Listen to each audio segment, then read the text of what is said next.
All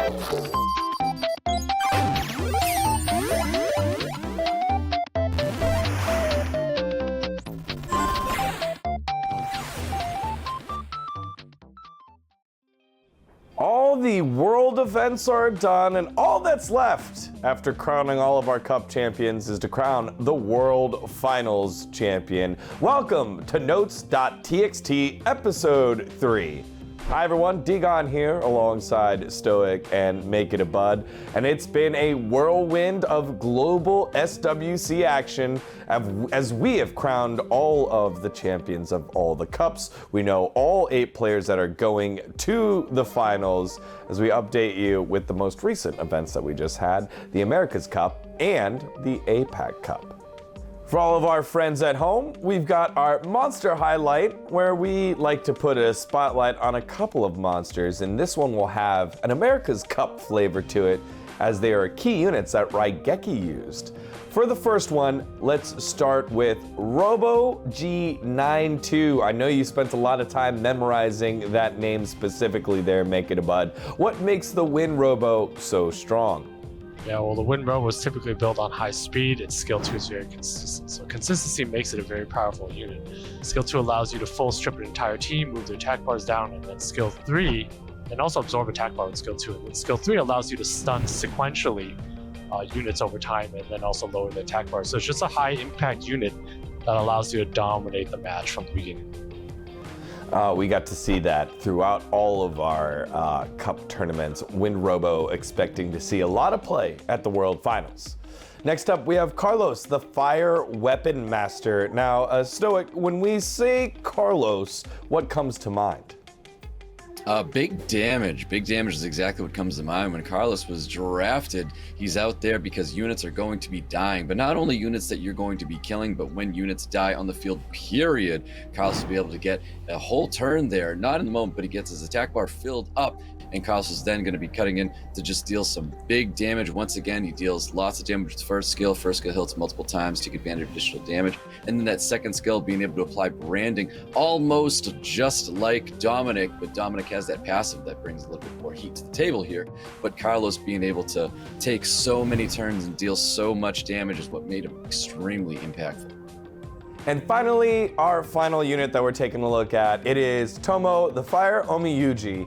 Now, Tomo popped up in certain situations during the America's Cup, but what makes this so strong here? Make it a bud. I mean, it kind of does a lot of everything. This has a speed lead, skill 1 stuns, skill 2 gives you full attack bars, so you're able to cycle turns, and also applies that oppression debuff. And then at the same time, skill 3 spreads debuffs from one unit onto the rest of the opposing team and lowers their attack bar for every single bit debuff that they have. So it's something that really allows you to control the field, and if allowed to unchecked, can really dominate the match on its own. There it is, your unit to stun, your unit for damage, and one to control the field. The 3 units that were key during the America's Cup run of Raigeki. Now finally, if you've been following along at home, the 3 of us have had our bracketology competition as we were making picks throughout the America's Cup, and we're playing for the prize of the figurine between the 3 of us.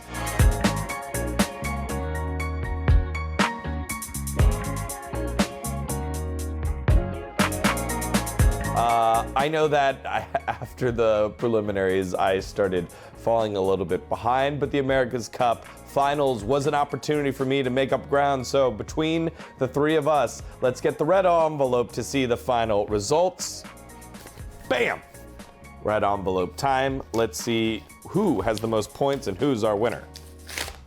All right, our official scoreboard with 13 points was me. I'm in last place. I had 10 previously, and then I got 3 during America's Cup. It was not so good. Make It a Bud with 18 points. He had 12, and then got 6 right during the America's Cup. It was nearly perfect. And Stoic with the score of 14 points and 4 from the America's Cup Finals. Also with 18 points, it's a tie. And apparently, both of you guys are getting the twin figurines as our bracketology brains. What say you? Both of you guys making a little face here. How do you feel about ties, Making a Bud? Generally not okay with them, but it's cool since we both got the figurine, so it's all good. All good here. Stoic, you only got 4 right there in the finals. You had a multi-point lead. You had a 2-point lead. You know, maybe I dropped the ball in the final. I had a lot of faith in a lot of players there. I had a lot of faith in Spires. So you know what? I'm going to put this one on Spires since it gives me so much grief for forgetting about his face when I was out in LA. So Spires, it's all your fault. Well, there you have it. Again, for all of you following along at home, thank you for playing bracketology with us here. And then it was fun watching these two prove exactly why they're the brains behind the whole operation. So we just wrapped up the America's Cup, and I wanted to pick your brains on what were some of those memorable moments in our first America's Cup back live in 3 years. Stoic, let's start with you. I gotta say, it was the Raigeki Dreams Joseph match. This was a 3-0 for Raigeki, taking down a previous America's Cup champion of Dreams Joseph. It really was a phenomenal play. Raigeki proving that he is just superior when it comes to drafting his play. He was just on point when it came to America's Cup this year. He had taken a year off previously, obviously, to just prepare himself for this moment. Raigeki really played phenomenally, flawlessly, as he took down previous America's Cup Dreams Joseph. How about you, Make It a Bud? And for me, it's the finals, the rematch of Raigeki True Whale there. I mean, Raigeki just played that again flawlessly and able to really use every part of his box successfully. Counts here, Falling Flower. And if Raigeki did not feed his Changpeng would be an amazing pick here. So Raigeki might be laying down the Juno, I think, and decides to go to Oberon, then we might see a Shizuka. I know he likes to pair the Oberon with the Shizuka, and that's exactly what comes out. Yep, Whoa, the Win Robo coming to the table here. Well, we see a Robo G92 here. This is something we've seen in the Special League a lot. Think of it as a free-to-play Gianna, almost arguably better than Gianna at times because it doesn't matter if your opponent's on will or off will, you're able to get first turn advantage. So, and so, you know, Falling Flowers kind of played into it as well. Goes again with the Robo G92 and again the Tomo play here. So there's a lot of different ways Raigeki can bend his draft. Goes with the Praha and also lays that Serum. Yeah, definitely a much better... that Barbara, and we see that Abellio there. So Raigeki's going to be a little hard to take down because that Masha's not going to be able to down a unit in one pop easily because Raigeki's units are very tanky. So instead goes for the steal on the Sagar. Interesting Sagar draft here coming out of Raigeki. Does take that Valantis, of course. An excellent pick here going into Dreams Joseph. Interesting. Draft. That would be quite the unit if we do see a Carlos popping out here for Raigeki. I think we're seeing a Carlos come down. This Carlos gains attack, ton of attack whenever a unit goes down. He lays down a Delphoid. All right, definitely not a Molong. That's a very interesting looking Molong there.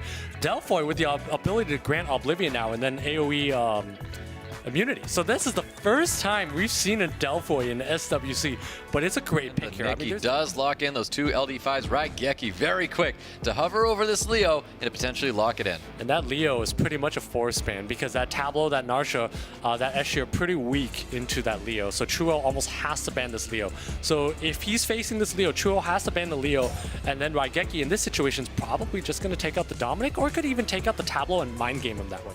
And True does have a lot of options, but it's just cool to see how Raigeki was able to navigate the different speeds and really balance control, aggression, and ultimately being able to beat a competitor like True who's been able to compete in legend tournaments, win those things at the highest of levels.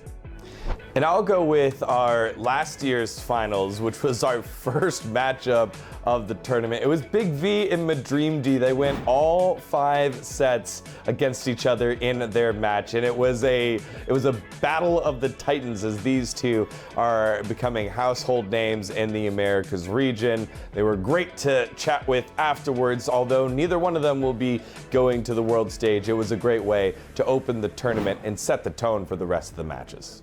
Well, with the completion of the APAC Cup and the America's Cup, we get 5 more entrants to the World Finals in the form of Yumaru, Duchan, and Osiru from the APAC Cup, and of course True Whale and new America's Cup champion Raigeki entering the fold as well.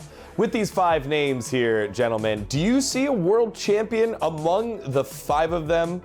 Which one stands out to you the most? Let's start with you, Make It a Bud. I mean, the one that stands out to me the most is Raigeki. I mean, he has amazing runes now, has a Volantis, has been able to use his box very well, and if he pulls anything along the way, he's going to be even more dangerous to face. So definitely, probably the highest skill player of the 5. So I would pick him to win the World Finals. Stoic? I think this is one of those years where it is finally America's year. I think it could be Raigeki. I think it could be True Whale. I think Raigeki may have the edge. I think he's a much better player than a lot of the players that we have already seen make it into the final. So I think Raigeki definitely has a phenomenal chance at taking it home himself. But I do think it's America's Cup, America's this year. All right, there it is. Some of that good old America's region red flowing through the veins of our boy Stoic. Again, you can catch the World Finals live from Seoul, Korea, November 12th, Korean Standard Time. That means if you're watching from the Americas region, that'll be November 11th, late at night. Make sure to tune on in and catch all the biggest names from SWC 2022 battle it out to become the world champion.